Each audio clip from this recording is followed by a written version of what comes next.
Hello नमस्ते good evening सबैजनालाई।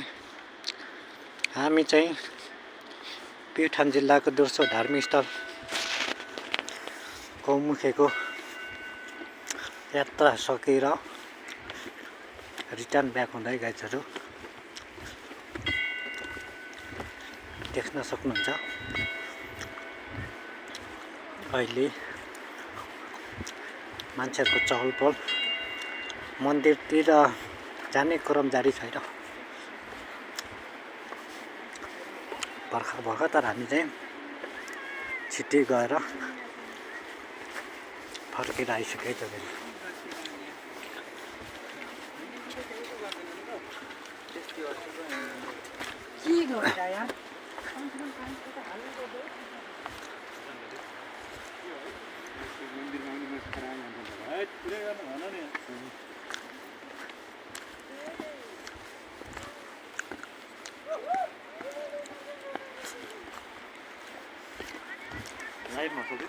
होइन नेट काम गर्दैन छोरी त।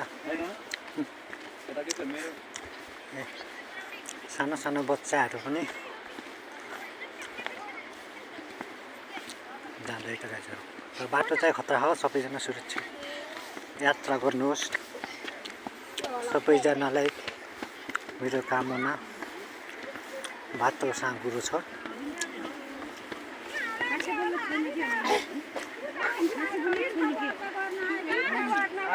हेलो यसो बाटो पनि छोड्दै आउनु होला। ल बाटो चाहिँ भेट्नु भएको है।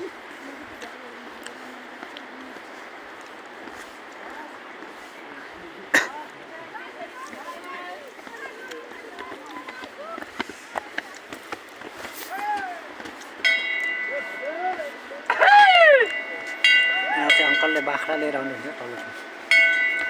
पहिला तल खोलाबाट बाटो थियो नि, अहिले चाहिँ यताबाट यात्रीले सहज होस् भनेर गौमुखे पालिका सरकारले चाहिँ पदमार्ग बनाइ अवस्था है त।